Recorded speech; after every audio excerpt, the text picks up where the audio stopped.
いやっほみんな息してる。息しかしてない時までです。朝が大事。最近ますます思うんですよね。朝が大事だって。朝によってすごい自分の生活が成り立っているし、自分の生活、人生と言ってもいいかもしれないけど、それがすごく向上している気がするんですよ。それは、一つは、朝食が待っているってこともあるね。ピーナッツバターが私のことを待っています。Peanut butter is waiting for me. I'm waiting for peanut butter. お互いに待ち合ってるっていう感じ。私はピーナッツバターを待ってるし、ピーナッツバターは私のことを待っている。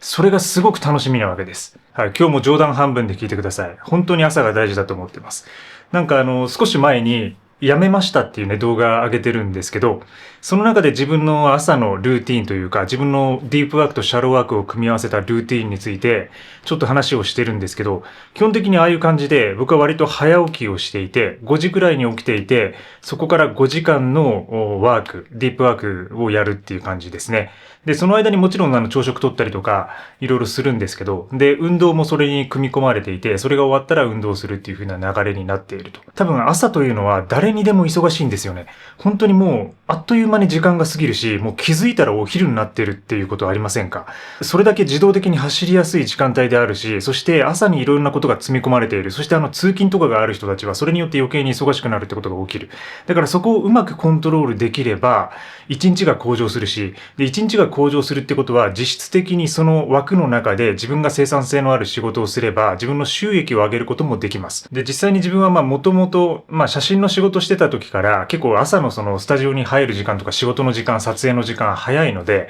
だいたい5時起きとか4時起きとか、結構ザラにあったんですけど、それでもですね、そういう仕事を少なくしてってから、クライアントワーク少なくしてってからも、朝をキープするようにしたんですよね。時期によってはリズム崩れる時もたまにはあるんですけど、それでも朝に戻すっていうことをやっていると、本当に収益が向上しました。大体なんですけど、自分がそのディープワークのルーティンし始めてから、大体収入はもう2倍ぐらいになってますね。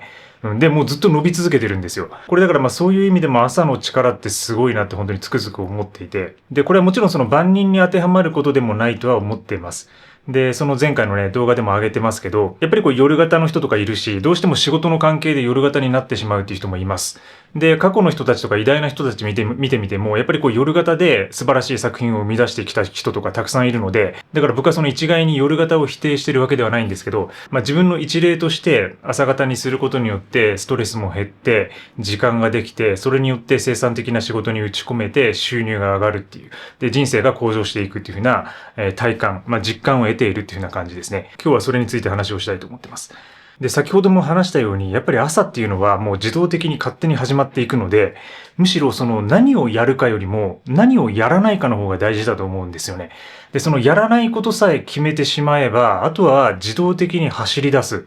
自動的に自走していく。そういうイメージです。で、今回は僕が朝にやらないことを5個紹介します。まず1つ目は、メールと SNS の確認です。はい。これは絶対にしません。で、朝だいたい5時ぐらいに起きてから、そこからの4時間5時間は絶対にしませんね。これは理由を言わなくてもわかると思うんですけど、SNS っていうのは当然意識、集中を奪ってしまいます。で、メールというのも、多分前夜にね、来たものがたくさん溜まっているものがあるんですよ。で、それを処理し始めると、メールを処理するっていうことは、つまりタスクを処理していくっていうことなので、その逆に相手からのですね、来たものに対して自分が何かを答えていく。それってその自分で作っていることではないんですよ。なので、そこは自分の一日の中のプライオリティ、優先度が低いものであると。で、そこを最初に置かないことによって、自分の制作、作りたいものとか書くものにより集中することができます。なので、連絡は後回し。で、SNS も絶対に見ない。で、SNS を見始めると、やっぱりその SNS の中でも、例えば DM が来てたりとかね、そこでメールと同じような対応が始まったりもしますし、もう今わけわかんない動画たくさんあるじゃないですか。もう熊を猫が退治するとか、もうすごい AI で作られたね、いろんな動画がありますよね。もう可愛い動画もたくさんあるんですけど、それに見てるとね、一日中それでもう終わっちゃうんですよ。それでもう昼があっという間に来ちゃうので、基本的に見ません。SNS は全く。で、例外を言えば、仕事に関する SNS とか自分の発信のための投稿を少しすることはあります。で、僕の場合はもうこれ今だいぶ少なくなったんですけど、過去はその Twitter とかをやっていた時なんかは、やっぱりその Twitter で自分の考えをまとめたものを一言発信したりとか、で、それによって自分の集中にまた戻るみたいなことをやったりはしていました。ただ今Twitter もやってないし、スレッズみたいなものをやってないし、で、インスタグラムもほとんど投稿はしていないので、自分が投稿するところはほとんどない。で、やるとしたら自分のメンバーシップですね。メンバーシップとかの投稿とかをたまにしたりとか、だいたい行うとしたらそれくらいです。ただそれも基本的には後回し。もうメールと SNS はまず使わない。それが一つ目です。で、二つ目は朝の献立を検討することです。はい、これもやりません。なぜなら、私の朝の献立はもうキム・カーダシアンセットと決まってるからです。はい。キム・カーダシアンセットを知らない方はちょっと過去の動画をご参照ください。これですね。もう作り方の動画も上げてるんで、私のこの朝食、もう最近の朝食って感じです。で、さっき話したようにピーナッツバターが乗ってます。美味しいピーナッツバターが乗っています。はい。で、これがですね、自分の今ベーシックだと。で、これは時期によって流行り廃りはあります。で、ただ今これが自分の中で固まっていて、もう夏前から長いですね。もう3ヶ月、4ヶ月ぐらいこれなんじゃないかな。で、ちょっと変化球で、蜂蜜をかけてたのをそれをピーナッツバターに変えたっていう感じなんですけど、なんか大きくはだから変わってないです。大きくはこの1、2年ぐらいもしかしたら朝食変わってないかもしれないです。で、その前は、ご飯食べてたりとか、あとは逆に抜いてたりとかね、ご飯なんかを抜いて、プロテインとバナナだけにしていたりとか、で、ナッツとコーヒーだけにしていたりとか、あともうちょっとその前は、パンね、食パンを食べてたりとか、そういう時期もありました。だからとにかく変わるんですけど、基本的にメニューを変えない。朝から何を作ろうかなとか何を食べようかなってことを考えないです。で、考えちゃうとやっぱり楽しくなってくるんですよ。僕結構食べるのは基本的に好きなんで、何作ろうかなとか、これ食べようかなとか、そうなったらその前日から準備してとか、あと明日食べたいからこれ今日買い出しに行ってとかいろいろ考えてしまうんですよね。そういうものをやらない。だから固定化するっていうね。で、それってその機械的で人間的じゃないなって、冷たいなって思うかもしれないんですけど、そこはある程度朝はね、せめて固定しておいた方が楽にスムースに進んでいくので、私は朝食のメニューを考える、献立を考えるということをしません。朝にしないこと3つ目は服選びです。はい、これも朝食と一緒ですね。もう服を選ぶっていうことをしない。スティーブ・ジョブズ方式と言ってもいいでしょう。毎日基本的に同じものを着ています。はい、変態です。で、大体ね、もうこれ大体これなんですよ。大体これ。はい。ワードローブ紹介の動画も作ってるんで、詳しくはそちらでね、いろいろ話してるんですけど、基本的に私この黒の T シャツ、同じものを2枚持ってます。で、これをもうずっと代わり番号に着るって感じです。もう何も考えません。はい。で、もう今だいぶ涼しくなってきてるんですけど、涼しくなってきたら上にジャケットを羽織るだけです。で、私は1年間全シーズン16個、今16着のアイテムで暮らしています。それは靴とか下着とかすべて含めてです。すべて含めて。自分の衣類というものすべて含めて16着。これが全シーズンのアイテムです。だから、季節に区切ってみればもう余計に少ないと。だからもう夏なんかはもう大体ショーツにこれ。で、この上の T シャツを毎日変えるだけ。順番に着ていくだけ。そういう感じにしています。だから、朝何を着ようかなとか、どういうコーディネートにしようかなって選ぶ時間が一切ありません。とにかく朝起きたら、顔を洗って歯を磨いて着替えてすぐに仕事に取り掛かります。どの服を着ようかなとか何を今日は着ようかなみたいなことを考えません。だからもうその一連の流れができているので一切ねそこに対するその脳のメモリを使うことがないんですよ。これはだからものすごく楽です。昔はすごい服好きだったしで仕事もやっぱりそのファッション写真とかも撮影してたのでやっぱりどうしてもそっちをねいろいろ服を持ってていろいろ自分でコーディネートして今日は何を着ていこうかなっていう考えてる時期がありました。で、それはそれですごく楽しかったし、で、それは結構現場に出てる時だったっていうのもあるしね。で、やっぱそして20代っていうね、もうなんか毎日仕事に出て、で、そこで人と話してみたいな感じでやっていた時はやっぱり何を着るかによってその日の気分をね、上げたりとか、自分を高めたりみたいなことをやってたんですけど、で、基本的に僕はこのホワイトボックスで今仕事をしているので、で、行くとしても近くのカフェとか、そういうところで、やるので、もうほとんどですね、服に気を使うことがないと。なので毎日同じコーディネートで服を選ぶということを手放しています。朝禁止していること4つ目は、片付けから始めることです。これね、よく陥りがちなんですよ。多分皆さん経験あると思います。僕もね、よくやりがちです。片付けから始める。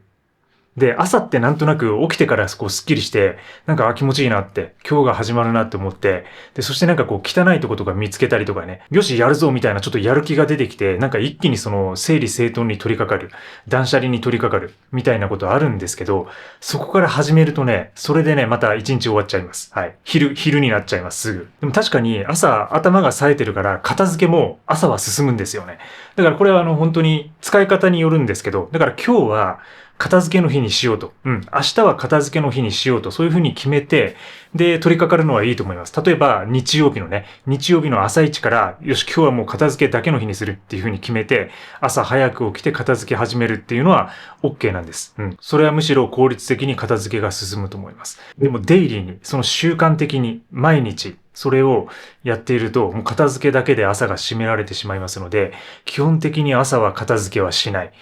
それがおすすめです。で、片付けっていうのは、それ自体が脳のリフレッシュ効果みたいなものがありますので、逆に、その朝は自分の集中できるような仕事、ディープワークとかクリエイティブワークを入れて、で、ちょっと頭が疲れたなっていう時に片付け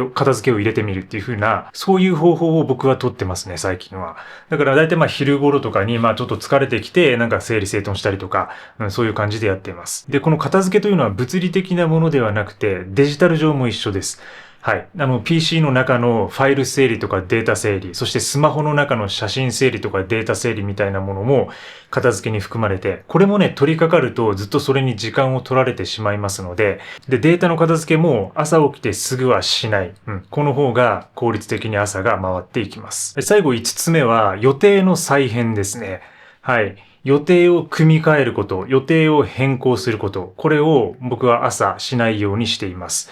で、どうしてもやっぱり朝起きて、じゃあ今日のスケジュールどんな感じだろうなと思ってざっくり見て、で、ちょっとそこで動かしてみたりとかしたくなると思うんですよね。こことここが動かせるなとか、ちょっとこの間にこれ空いてるから、ちょっと自分のタスクとか、ちょっと用事入れようかなとか、そういうふうなことを朝起きてやってしまいがちなんですけど、これは朝に動かさない方が一日の充実度は高まります。で、じゃあいつやるかってことなんですけど、前日ですね。前日の夜とか夕方にそれはもう行います。明日一日にやることを前日の夜とか夕方に固めてスケジューリングするとすっきり眠れます。それは結構脳科学の分野でも言われてることなんですけど、明日やることがたくさんあるな、何やろうかなって考えながら、もやもやとした状態で眠るっていうことは睡眠の質を低下させたりとか、途中で目覚める要因になったりもします。だから明日の予定とかはもう前日のうちにある程度ざーっと決めて、で、やることも大体こう書き出したりして、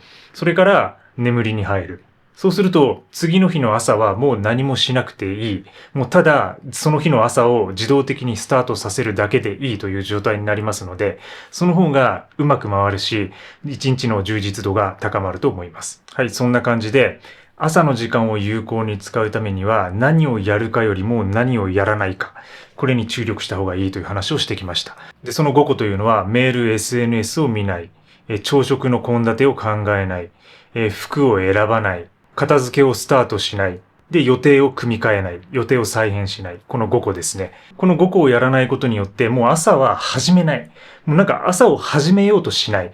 ただ走り出すだけ。もう自動的に、もうオートメーションというかもう自動的に走り出すようになります。で、最初に話したように朝がうまくいくと昼もうまくいく。で、昼がうまくいくと一日がうまくいって、その繰り返しで人生が良くなっていくっていう風ないい循環が生まれてきますので、ぜひ試してみてください。逆にあなたがやっているちょっと特殊なことを朝やってるって方はコメントで教えてください。私の場合はたまに変なダンスとかキム・カーダシアンごっことかたまにやってますけども、これ内緒です。はい。今日も最後までご視聴いただきありがとうございます。このチャンネルでは少ないもので暮らしながらより作っていく創作やクリエイティブ、そしてミニマリズムのアイデアを発信しています。ぜひチャンネル登録もよろしくお願いします。そしてクリエイターのための戦略や私のディープワークやシャローワークの内容なんかはコアメンバーシップで紹介してますので、ぜひそちらもチェックしてみてください。毎週土曜日には生活に役立つミニマリズムレターも配信中です。こちら無料で登録できますので、ぜひ概要欄から。それではこの動画が終わったら YouTube を消して早く寝ましょう。そして明日いい朝を迎えていきましょう。またね。